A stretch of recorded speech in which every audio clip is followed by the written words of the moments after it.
सो hi everyone, चलिए बिना time waste करे हम लोग एनालिसिस पे चलते हैं कि मैं क्यों बोल रहा हूँ गोल्ड में अच्छा हमको करेक्शन दिख सकता है। मैं आपको विद प्राइस और अदर कॉन्फ्रेंसेस देता हूँ कि मैं ऐसा क्यों बोल रहा हूँ। Wait a second. अगर आप देखोगे अभी गोल्ड को, तो गोल्ड को मैं अगर आपको डेली टाइम फ्रेम में दिखाऊँ तो गोल्ड एक बहुत इंपॉर्टेंट रेजिस्टेंस से फॉल किया है। मेन मेरा प्लान गोल्ड में बहुत टाइम से था शॉर्ट का। मैं पहले ये जो लिक्विडिटी थी सेल साइड की, इसके स्वीप होने का वेट कर रहा था। लिक्विडिटी अच्छी स्वीप किया, लोगों को अच्छा ट्रैप किया और अभी एक अच्छा सेल साइड मूव आया है। तो गोल्ड एक बोल सकते हो कि एक डबल टॉप टाइप का पैटर्न बना रहा है और कंटिन्यू कर सकता है नीचे के लिए। और अगर मैं आपको वीकली टाइम फ्रेम दिखाऊं तो वीकली में भी गोल्ड बहुत अच्छा गिर रहा है और वीकली में भी हो सकता है ये कंटिन्यू करे। और मेरे टारगेट्स अभी गोल्ड में है यहाँ पे 4840 और 3800 के लेवल के अराउंड। मैं देखूं तो अगर गोल्ड में यहाँ हमको नहीं में नहीं तो 5 से 6% और करेक्ट हो सकता है गोल्ड यहाँ पर।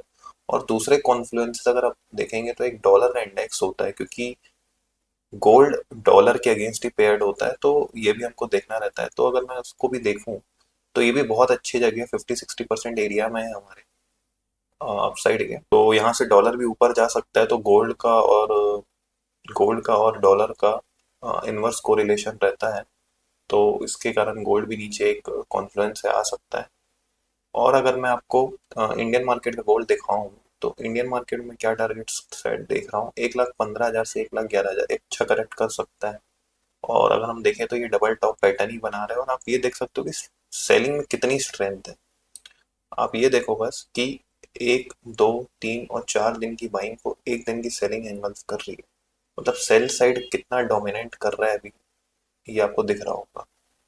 तो एक अच्छी अपॉर्चुनिटी। और अब किस एरिया में हमको शॉर्टिंग के लिए प्लान करना चाहिए मैं आपको बताता हूँ। मैं आपको अगर आप सिंपल सा इसमें भी अगर आप देखोगे तो आज आज ये स्विंग का आप 50% ले लीजिए। अगर आपको इंडियन मार्केट में देखना है तो आप 1,24,000 1,25,000 तो शॉर्ट कर सकते हैं गोल्ड को। और टारगेट मैंने आपको बता दिया है, सिंपल है।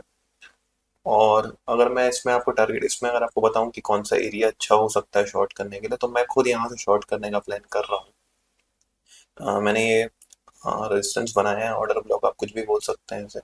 4110 से लेके 4115 के अराउंड में शॉर्ट करूंगा और 4150 मेरा एसएल रहेगा।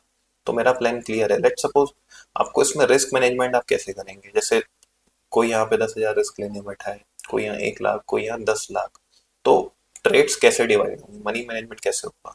तो लेट सपोज कोई 10,000 का रिस्क लेने बैठा है तो मैं बोलूंगा उसको कि आप रिस्क पर ट्रेड 5,000 लीजिए, 5K, क्योंकि आपको इसमें 2 एसएल प्लान करने पड़ेंगे इसमें। क्योंकि हो सकता है वॉलिटिलिटी में आपका एसएल चले जाए, फिर आपको री एंट्री के लिए मौका मिले। तो मिनिमम 2 एसएल प्लान कीजिए। कोई 1 लाख का अगर रिस्क लेने बैठा है तो मैं उसको बोलूंगा 50K का रिस्क लीजिए रिस्क पर ट्रेड। तो मनी मैनेजमेंट बहुत क्रूशियल हो जाएगा। आपको देखो सेटअप पता है कि गोल सेल हो सकता है, आपको अपॉर्चुनिटी दिख रही है, लेकिन है तो एक प्रोबेबिलिटी। तो उस प्रोबेबिलिटी में आप 2 एसएल प्लान करके चलो और जितना आप रिस्क करना चाह रहे हो कुछ भी रिस्क कर सकते हो आप, 1,000, 10,000, 1 लाख, 10 लाख, उसको आप 2 एसएल से मिनिमम आप, अगर आप कंफर्टेबल हो तो आप उसको 3 एसएल भी कर सकते हो, उसमें कोई दिक्कत नहीं है। लोअर लो, लोअर हाई, एक लोअर लो और अभी एक लोअर हाई पैटर्न बना, एक लोअर हाई में जा सकता है।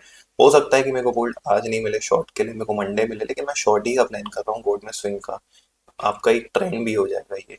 एक डाउन ट्रेंड का जो पैटर्न होता है, lower high lower low, then again lower high lower low, फिर एक लोअर हाई।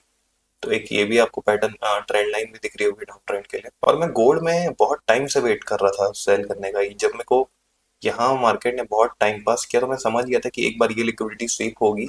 फिर जैन जैसे मार्केट और ऊपर गया, गोल्ड और ऊपर गया, तो मेरे को लगा, मेरे को फिर दिखी यहाँ पर एक और लिक्विडिटी है, यहाँ पर बहुत सेल साइड में लोग थे। क्योंकि जनरल होता क्या है ना, जैसा मार्केट जैसे मार्केट फॉल करते थे, गोल्ड यहाँ से ऑलमोस्ट 8-9% फॉल किया था टॉप से, तो यहाँ पे कंटिन्यूस सेलर्स एड ऑन हुए, फिर यहाँ पर कंटिन्यूस हुए।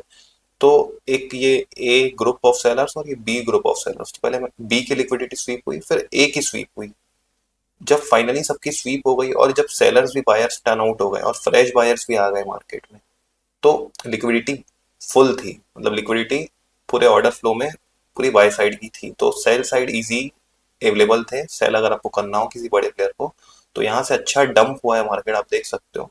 बस अब the big money is flowing with sell side, so I am also trying to flow with them. Let's see. तो अभी तक के लिए इतना ही। मैंने आपको एरिया बता दिया है, मैंने आपको टारगेट बता दिया है, मैंने आपको रिस्क मैनेजमेंट कैसे करना है बता दिया है। तो अभी तक के लिए इतना ही। अगर वीडियो अच्छा लगा हो तो शेयर कीजिए। Thank you.